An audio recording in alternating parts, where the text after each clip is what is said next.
Subscribe to our channel and press the bell icon for the latest updates. 63% ఉన్న మంది 100 మంది వాళ్ళు ఉండాలని, అంతేగాని 2 కుటుంబాలకు రాజకీయం పరిమితం కాదని ఒక్కసారి ఆలోచించండి. తన విలాసవంతమైన జీవితం వదులుకొని కోట్లాది రూపాయల ఆదాయం వదులుకొని ఎర్రటి ఎండలో మీకోసం వచ్చారంటే అధ్యక్షుడు పవన్ కళ్యాణ్ గారిని ఒక్కటే కోరుతున్నా, ఒకసారి కూడా ఈ చెట్టు కింద ఉండాలని కూడా కోరుతున్నా. స్వాగతం సుస్వాగతం నెల్లూరు జిల్లాకు అధ్యక్షుడు మాట్లాడమని కోరుతూ ఉన్నా.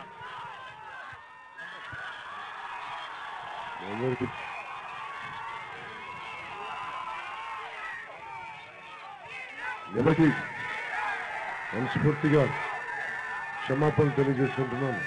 ఇంత మండు టెండలో మీరు వచ్చినందుకు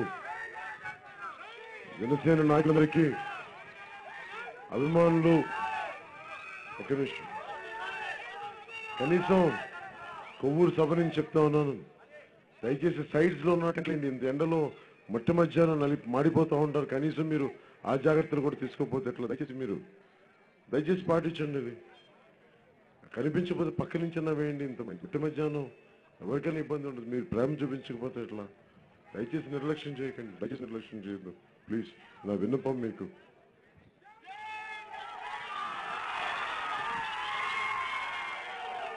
అందరికీ నా సొంత జిల్లా, మా అమ్మ, మా రంగనాయకులపేట, సంతపేట, ముల్లాపేటలో అమ్మ ఇక్కడ పుట్టింది.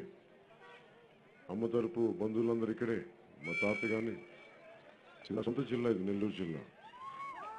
రాజకీయం పెద్దానికి ఎక్కడ చప్పట్లు కూడా ఎందుకు కొట్టాలి చప్పట్లలో?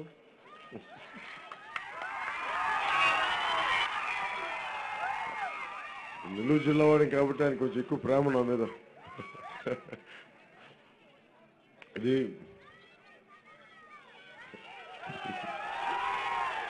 కాదు, చిన్నపిల్లలు చూస్తే నాకు ఎంత ప్రేమ ఉంటుంది, ఎంత ఆనందం ఉంటుంది అంటే, ఉండమ్మా ప్లీజ్ మాట్లాడతాం దయచేసి ప్లీజ్. ఏది పూలు ఇబ్బంది కాదు ప్లీజ్. చిన్నపిల్లల్ని చూస్తే వాళ్ళు ఏముంటారంటే, టీడీపీ కానీ వైసీపీ కానీ చిన్నపిల్లలు నీ కేరింతలు కొడితే ఏం చేయండి, నీకే ఓట్లు వస్తాయంటారు. నేను ఎప్పుడు ఆ బిడ్డల భవిష్యత్తు కోసం పాలిటిక్స్కి వచ్చాను, కానీ ఓట్లు వేయించుకోవడానికి నేను పాలిటిక్స్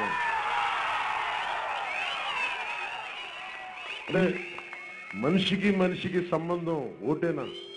బంధం ఉండదా? అనురాగం ఉండదా? ఆప్యాయత ఉండదా?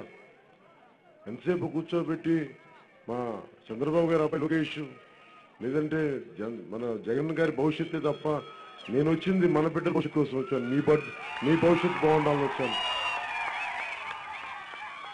నెల్లూరు జిల్లా నేను ఇక్కడ పెరిగిన జిల్లా. నేను నా రాజకీయ ఆలోచన రూపుదిద్దుకున్న జిల్లా. ఇలా సభలో చెప్తా ఉన్నాను, సెయింట్ జోసెఫ్స్ దర్గామెట్లో చదువుకుంటా ఉండేవాడిని. ఈ నెల్లూరు నా స్నేహితులు కూడా కొవ్వూరులో ఇక్కడ దాన్ని అదేంటో గిరి ఉండేవాడు, థర్మల్ స్టేషన్ ఇంజనీర్స్ ఇక్కడ ఉండేవాళ్ళు.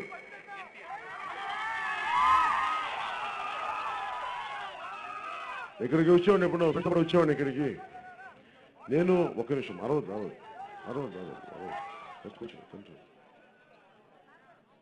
ఇది నెల్లూరు జిల్లాలో మనం 2009లో అన్నయ్య చిరంజీవి గారు పార్టీ పెట్టినప్పుడు ఇదే మనకు ఊరు నుంచి తుపాకుల ముని గారికి మనం ఇవ్వడం జరిగింది సీటు. ఆవిడని గెలిపించుకోలేకపోయాం ఆ రోజున. ఇది చాలా రాజకీయ చైతన్యం ఉన్న జిల్లా, కానీ మార్పు జరగట్లేదు ఇక్కడ. ఎంతసేపు 2 కుటుంబాలు 3 కుటుంబాల మధ్యలో నెల్లూరు జిల్లా రాజకీయం అంతా ఆగిపోతా ఉంది.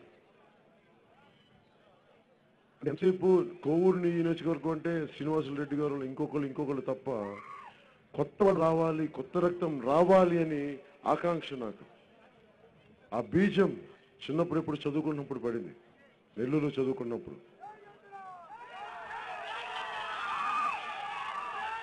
ఇది ఈ మార్పు నేను ఎప్పుడు ఏం కోరుకుంటాను రాజకీయాల్లో అంటే, బలమైన కమిటెడ్ ఉండే కార్యకర్తలు, జన సైనికులు పట్టుమని 10 మంది ఉంటే చాలు మార్పు తెచ్చి చూపిస్తాను నేను. నాకు అది సరిపోతున్నాను. అలాగే ఒక్క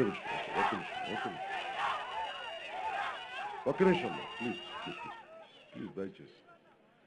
ఇది మార్పు రావడానికి నేను తెలంగాణ సమస్య మీకు ఇప్పుడు తెలిసేమో, 2014లో తెలిసేమో. నేను ఇక్కడ 84, 83, 84లో నా స్నేహితుడు, మనకు అల్లూరు దగ్గర ఉన్న చదువుకున్న స్నేహితుడిని ఒకరిని హైదరాబాద్ చదువుకోవడానికి వెళ్తే, ఉండమ్మా ప్లీజ్, నువ్వు వింటూ నేర్చుకోండి ఫస్ట్. అరుపుల వల్ల మనకి మార్పు రాదు. అరుపుల వల్ల కొవ్వూరు నియోజకవర్గం గెలవం, ఓటు వాళ్ళకి మేము గెలవగలం. అల్లూరులో ఉన్న ఫ్రెండ్ ఒకడు, అల్లూరులో ఉండే నా ఫ్రెండ్ ఒకడు హైదరాబాద్కి వెళ్తే నువ్వు ఆంధ్రావాడు అని చెప్పి కొట్టి పంపించేశారు.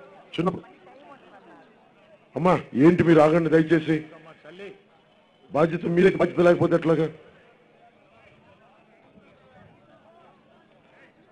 అంటే 83, 84లో ఉన్న తెలంగాణని నువ్వు ఇక్కడ ఓడి కాదని చెప్పి కొట్టి ఒక నెల్లూరు జిల్లా కుర్రాన్ని పంపించేస్తే ఆ సమస్య ఏం పోలేదు ఆ రోజు నుంచి ఇప్పటిదాకా. మనందరినీ వెళ్ళగొట్టేసే పరిస్థితి వచ్చింది.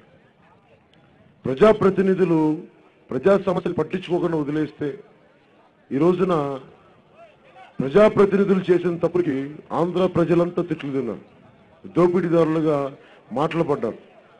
ఇప్పుడున్న సమస్యలను కూడా మనం వదిలేస్తే మళ్ళీ వచ్చి ఆ బిడ్డల భవిష్యత్తు దెబ్బతింటుంది. నేనేదో ఒక సంవత్సరానికో ఒక ఎన్నికల కోసం అయితే జనసేన పార్టీ పెట్టలేదు.